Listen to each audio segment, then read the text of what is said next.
hadir? Oh, hadir semua ya? Oke. Anak-anak, sebelum memulai kegiatan pembelajaran kita hari ini, ada baiknya kita membaca doa. Karena membaca doa itu adalah hal yang wajib bagi umat muslim. Berdoa, mulai. Berdoa, selesai. Oke anak-anak.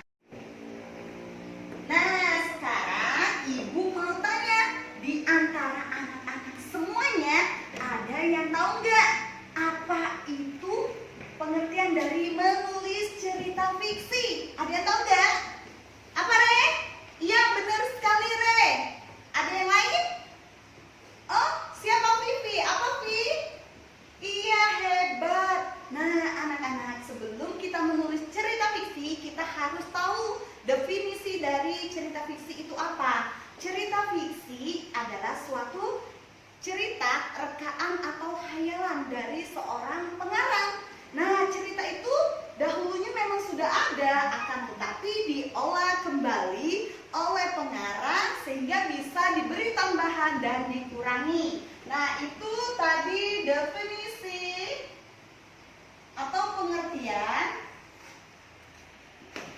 dari cerita fiksi. Cerita fiksi tadi apa, sayang?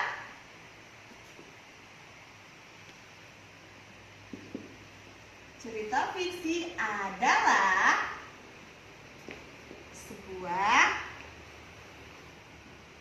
cerita, rekaan, atau hayalan dari seorang pengarang. Dari seorang apa, sayang? Dari seorang pengarang. Nah, cerita ini tadi memang sudah ada dahulunya, kemudian diberi tambahan dan bisa dikurangi. Nah, anak-anak sampai di sini paham? Oke, paham. Sekarang ibu mau tanya, di antara anak-anak ada yang tahu nggak ya ciri-ciri dari cerita fiksi itu apa aja? Ada berapa, sayang? Nayer, ada berapa, Nayer? Iya, benar sekali, ada 5. Ada apa aja? Yang pertama, tadi udah dijelasin, sebuah rekaan. Terus, apa lagi, sayang? Hayalan dari seorang, iya, apa, sayang? Gak kedengeran? Iya, benar sekali, rekaan atau hayalan dari seorang pengarang. Nah, ciri-ciri cerita fiksi. Yang pertama, apa, sayang, tadi? Iya, sebuah rekaan atau hayalan dari seorang pengarang. Dari seorang pengarang. Nah, artinya di sini cerita ini memang dari dahulu, pada zaman dahulu memang sudah ada. Nah, diolah kembali oleh pengarang sehingga bisa ditambahi dan dikurangi sehingga membentuklah sebuah cerita fiksi atau hayalan. Yang kedua, bertujuan untuk menghibur. Apa, sayang? Iya, bertujuan untuk menghibur. Nah, tujuannya itu untuk menghibur dengan menceritakan suatu peristiwa yang terjadi pada masa lampau. Oke. Yang ketiga, siapa tahu? Biasanya apa, Nak? Iya, cerita fiksi itu biasanya memiliki nilai, pesan, dan moral. Pintar sekali.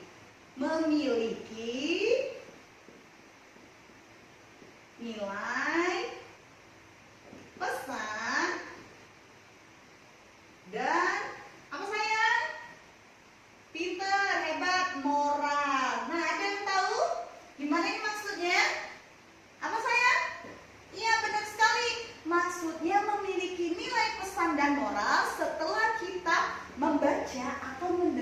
cerita tentang suatu kejadian, maka kita bisa mengambil nilai baik apa yang terkandung di sana. Oke? Yang keempat, apa sayang?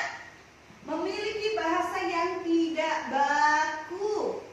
Memiliki bahasa yang apa sayang? Iya, benar sekali, tidak baku. Oke. Dan yang terakhir, yang kelima apa? Yang kelima apa, Rey?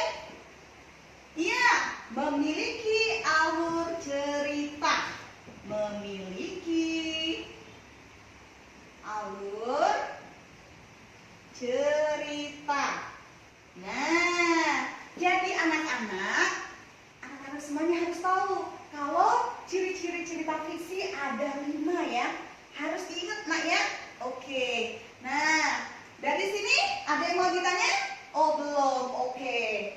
Nah, nak, cerita fiksi itu juga dibagi menjadi 3. Ada novel. Ada apa lagi nak? Ada cerpen. Hebat. Ada apa lagi? Ada legenda. Nah, biasanya kalau legenda atau cerita rakyat itu biasanya dibagi menjadi 4. Ada apa aja, hayo? Iya, benar sekali. Ada sage, ada mite atau mitos, terus ada apa lagi? Fabel, kemudian legenda atau cerita rakyat. Nah, kalian harus paham itu nak ya. Kalau apa tadi? Gak kedengeran? Apa saya? Yang pertama tadi, loh, kok gak ada suaranya? Tadi udah ibu jelasin loh. Aduh, anak-anak. Nah, anak-anak, sage itu menceritakan suatu peristiwa tentang sejarah. Ingat ya. Yang kedua ada mite atau mitos, berarti menceritakan sesuatu yang di luar nalar. Nah, artinya itu berbau-bau mistis, nak ya. Ayo, siapa tahu contohnya yang berbau-bau mistis itu apa? Iya, benar sekali, cerita tentang Nyi Roro Kidul. Terus ada apa lagi? Apa? Genderuwo. Boleh genderuwo. Ada apa lagi? Iya, Wewe Gombel. Pinter sekali anak-anak ibu ya. Udah pada paham ternyata. Nah, yang ketiga berarti ada fabel. Kalau fabel itu menceritakan tentang apa? Diperankan oleh siapa? Iya, diperankan atau karakter tokoh utamanya itu biasanya seekor binatang. Nah, biasanya anak-anak kecil pada zaman dahulu tuh sering diceritain oleh orang tuanya tentang apa? Iya, benar sekali, si kancil. Dan yang terakhir itu legenda atau cerita rakyat. Nah, kalau legenda atau cerita rakyat itu biasanya emang benar-benar terjadi pada masa lalu dan terbukti kebenarannya. Nah, ada nggak di antara kalian yang tahu tentang cerita dari daerah kalian masing-masing? Kalau yang biasa kita kenal itu ada cerita tentang apa sayang? Iya, benar sekali, maling kundang. Ada apa lagi? Rawa pening. Ada apa lagi? Ada apa sayang? Apa? Sudah maling kundang, rawa pening, dan sang kuria. Nah, anak-anak, di sana ada nilai pesan dan moral yang kita bisa ambil dari cerita si maling kundang. Anak-anak tahu cerita si maling kundang? Iya, benar sekali. Berarti anak-anak adalah anak yang kreatif, aktif, dan rajin membaca. Karena tahu asal-usul cerita maling kundang itu biasanya diceritakan oleh orang tua, nak ya. Ayo, siapa tahu ceritanya gimana? Iya, benar sekali, hebat. Menceritakan tentang seorang pemuda yang merantau ke daerah lain, kemudian pulang ke daerah asalnya yaitu Sumatera Barat. Akan tetapi dia tidak mau mengakui ibunya. Karena apa? Karena malu. Dia datang dengan berpenampilan menarik, udah kaya raya, sedangkan ibunya tadi iya masih sulit, berpakaian lusuh. Jadi maling kundang itu dikutuk oleh ibunya. Karena apa? Karena durhaka, dan sekarang dia menjadi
bertanya?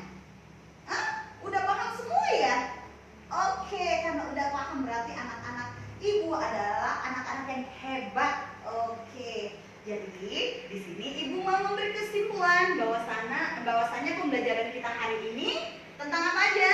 Iya, benar sekali, tentang definisi, tentang cerita fiksi, kemudian ciri-ciri dari cerita fiksi itu ada 5.